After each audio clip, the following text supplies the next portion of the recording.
Loud, loud.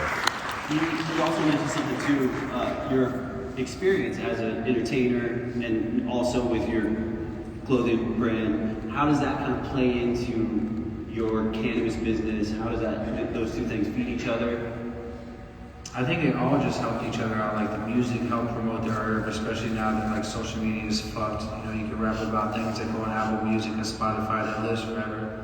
It's not like an Instagram post, it just gets deleted. I think the clothing has been great for us because it's a huge billboard and it's a way to like kind of normalize the brand. It's also really dope clothing. Like we have a great team. I think they all help each other. I think the weed keeps the clothing lit. I think the weed keeps the music relevant. So it's like a special little thing that I just created when trying to do everything. It doesn't always work that way, but it worked out for the cannabis side of the business. So I think that, and also like finding the talent that we find with our media team and with our graphic designers, it's all really just stems from the same kind of culture. That's when you're building that team. What are you looking for? Hungry talent. Like the post I did with my boy Benny's in the crowd right now, I took the picture and texted him in like 2 minutes, but that's from like his flash camera. He took the picture, put it on his phone, edited it, texted to me. Like I'm looking for a shit like that. Like people that really want to work, people are down to work, people are dedicated to work, and I don't ask anyone to work harder than I work. I work hard as fuck. So I'm looking for someone that's down to match my energies. Yeah. So when we were talking about your kind of strategy for expansion, we were talking about this, Chris Walsh was talking about this morning. We were talking about, Missouri and Maryland both legalizing for rec. Is that, like, how do you guys decide where you guys are going to expand into, what states you guys want to expand into? Are you looking at those markets? Of course, anyone that legalizes or goes medical, we're going to go there. And the way that we do that is we just go there, boots on the ground, look for the best class operators that are up and running, or someone that's going to move to that market and really build out something, that's going to be right for us. We're going to take our time with it. We're not going to rush into it, but shit, hell yeah, I'm going to be in both those markets a lot more. I'm actually going to get a spot on the East Coast just because the East Coast is starting to pop a lot. East Coast and the South is starting to pop a lot, so I want to be there on the ground and do what we do best. Network, find the right people. What states do you like on the East Coast? I fucking love New York. Yeah. New York's nice. Actually, New York's a whole other vibe right now. I think it's really big, and I think Pennsylvania is going to be big. I just think there's so much opportunity on the East Coast in general. Not only like come there and expand, but to help educate people. Like the whole homegrown thing. Like I really want to like put that on hard. I want to figure out how we're going to do that, who we want to partner up with, how we want to partner with them. I want to like really start pushing homegrown big time because so many people always ask me about when we do meet greets and stuff like that. So I think the East Coast is going to be fired up. You're going to see apartment buildings with like little shady lights coming out of the kids and shit like that. So yeah. And that's part of the play with the seeds, right? That you guys are doing. Yeah. Now you got to get them boys something to grow. Right. We were talking about this too this morning. California, one of the biggest challenges is competing with the illicit market. New York, that's going to be the same thing. If you really have your eye on that market, what's your approach there? How do you compete with those guys? Very simple. You carry something that the streets don't have. If you're breeding and creating new genetics, and you can only get this shit in the store, and the dope boy in the street that's selling block work wants that, and then they need to get that. They have to go in the store to get that. Then you're winning. So it's going to be hard to compete with the black market because the weed on the streets is way cheaper. It's way more available. It's right there on every corner, especially in New York. But if you got some shit no one else got, they'll come. And delivery too in New York, right? Like the cliche is always that it's easier to get the weed delivered than the pizza in New York. I mean, how do you compete with that? I mean, dude, you can go into a liquor store, you can go into a deli, you can go into a smoke shop, you can just walk outside and see people with tables popped up in front of everywhere. So the way you compete is just come with the fire. And that's why we treat our breeders and, our IP like that's the most sacred thing we have, because if I'm showing some shit, I'm really in circles. So if I'm in the studio or in the street, hanging out with some friends, and I'm around some of these bigger cats in the black market, if I pull out a bag that they fall in love with, and the only way to get that is in our story. That's how you win. It's all about the genetics. Yeah. But on the cost side of it though, then, and your cost of production plus the taxes and all the regulatory stuff, how do you like? I mean, you're competing against people that don't have to deal with any of that. You know, when we opened up Cookies in New Jersey, I was super scared. I was like, man, I just left New York. You can get weed everywhere, and it's good weed, but it's all the same shit. When you think about the streets, they're getting what people are sending in bulk. When people are sending in bulk, they're typically sending one or two things because there's groups that just mass produce a bunch of shit. So that'd be like if you go to the same breakfast place every day, you're gonna get burnt out of the same thing on the menu. So when we opened up New Jersey, mine was like, man, I'm a little worried because across the bridge, there's weed for super cheap everywhere. That shit was popping in New Jersey.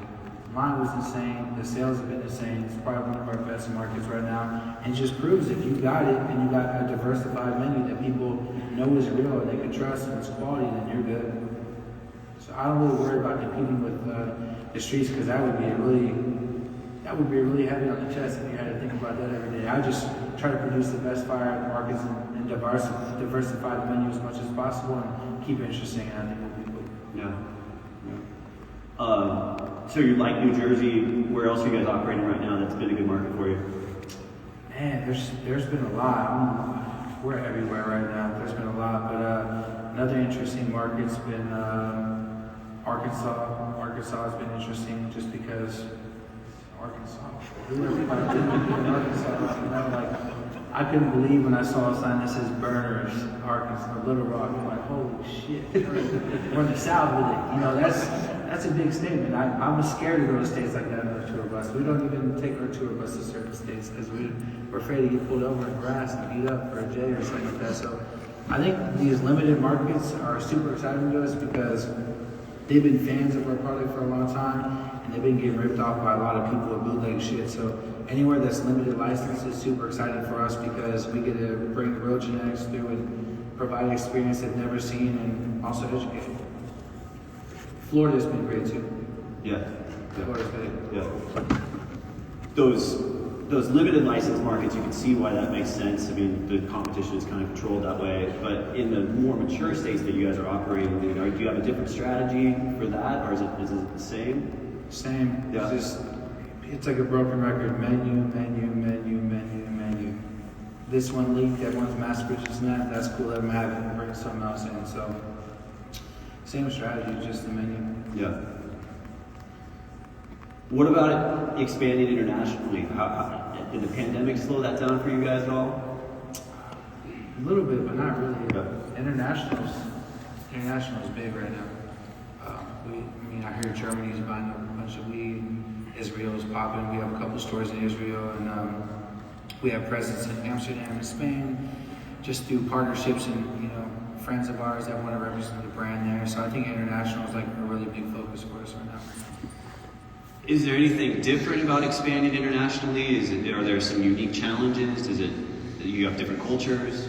Hell yeah. I mean, how are you going to grow weed overseas? That's just crazy. I mean, especially because we're probably not familiar with some of those places, but we're getting good guidance. We're finding great partners. I've seen the weed in Israel that's being produced. It's incredible. The weed in Canada came out really good too. I think people in Canada are super excited. And we're about to roll out a bunch of things in Canada next year that's going to be nice. And so I think overseas is pretty big for us. The hurdles though is like every other hurdle. It's going to take us getting on planes, seeing what's really going on, figuring out if we have to bring consultants over to make shit right. And it's just time and being hands-on. Right.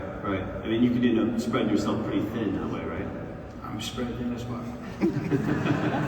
You got a lot going on, yeah. I mean, you have to learn how to live out your suitcase, hold your piss, and just start sometimes. And that's about it.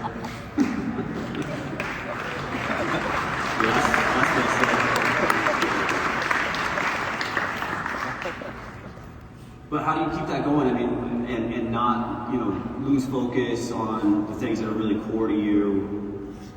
How do you focus on what fundamentals? Like what keeps you from chasing every next thing and knowing which things to go after? You just gotta follow your gut. I mean, it's tough, bro. I mean, especially when you have as many partners as we do, when you're in as many markets as we are, it's fucking tough. But you have to build a great team. We have a great team that kind of keeps me informed with everything going on. You gotta pick and choose what you want to work on. You also have to be a secret shopper, ass motherfucker. You have to pop up like, I want to see what's going on in Michigan. Heading out there, and you pop out there and you see what's going on, and you kind of give your notes. So I think the biggest part of that answer is just having a good team and having your, you know, I have a beautiful family that kind of helps balance all that out. So I go home for 3 or 4 days and you really focus on that and kind of recharge as needed, kind of get back out there. But the answer to that is having a good team. Yeah. You got to build a good team for sure. So a team that you can trust. Do you see yourself continuing down this road where you're going to be growing and doing retail, you know, and doing all like these clothing lines, or are you going to maybe at one point drop one of those and just focus on one certain area? No, everything we're doing, we're going to keep doing. Yeah. Yeah, we'll probably end up doing more too. I guess as the partnerships continue to evolve and you get good growers for you that are providing good genetics, then it makes sense, right? Yeah. I mean, I think that everything we're doing now is that's what's made cookies. So I couldn't see dropping one of them, being cultivation or breeding or storefronts or clothing. We're just gonna keep rocking it. You gonna keep making music? Hell yeah. Music's my therapy. Yeah. I mean, instead of going to see a shrink, I mean, just gonna talk shit on the mic for a couple hours, get super high and order some food. So music is like, honestly, like, that helps a lot too. I mean, it's really therapy, but it's also like a big marketing arm for our business, I feel like. Right. I mean, that's what's so cool about the way everything you have is structured. Is you have all these different ways to get your brand out there. Strategic. Yeah. I don't know if a lot of these business owners are going to start rapping.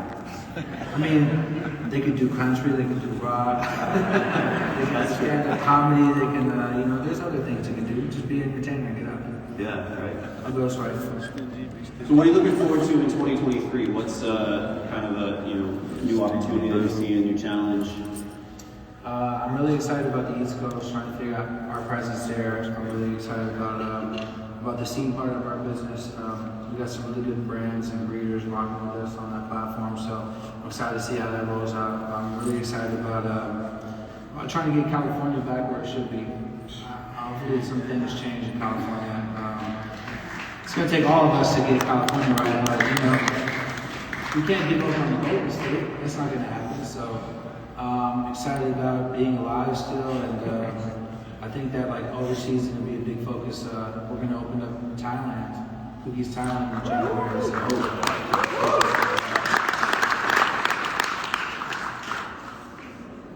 when you're looking at that kind of expansion, I mean, what is that even? Are you guys over there all the time? Do you have people over there helping you with boots on the ground, or? We got people with boots on the ground. I've never been there. It's a long ass flight. It's Asia, but it's a huge statement.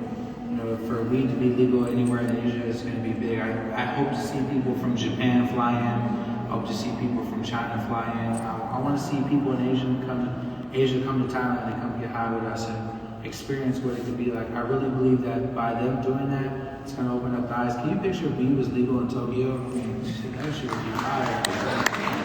You know, they got all the good snacks in Japan, so you know, we got to make that happen. But yeah, no, we have boots on the ground, and we have people that are from there, living there, that are tapped in with all the growers. They're super excited. You know, Thailand gave 1 million plants away when they legalized, so people are getting their hands dirty, and there's some people building out really good operations out there. So I've never been there, but people are sending me progress pictures and sending me flower pictures and hash pictures, and it's cool as fuck to see Thailand popping off like that. Yeah. Wow.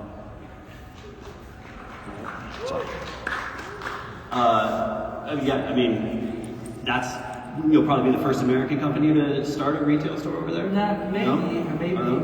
Maybe there's some other ones, but I think the way that we roll it out it's going to be big. Yeah.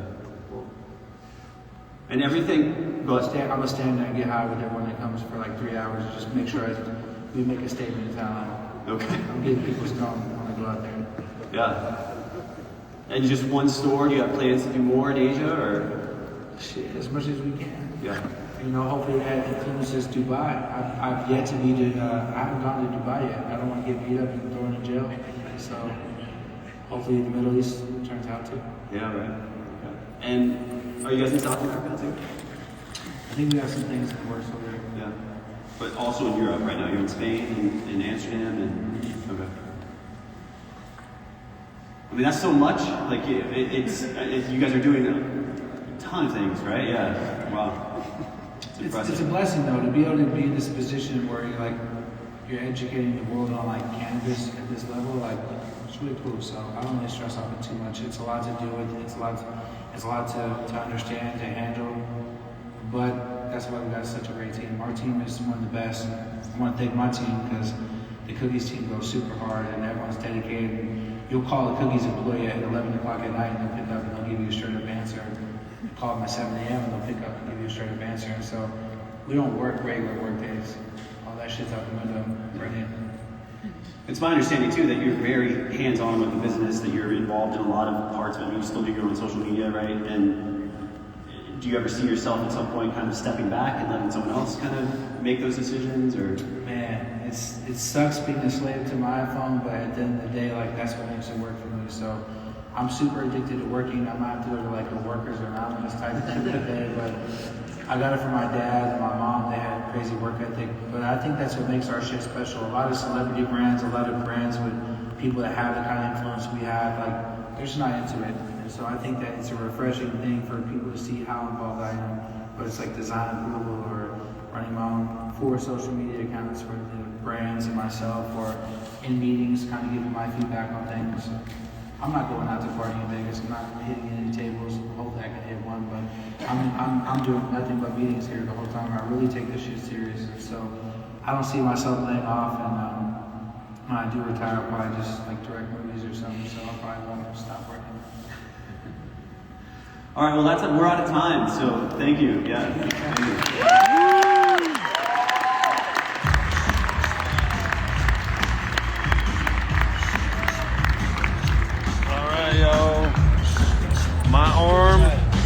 My arm is tired as hell. Hey, what's up, man? Steve LaBelle, we live, man. What up, man? Steve, I'm Berner. All right, I'm out. Oh, man, what's up, man? I'm out. My arm is tired.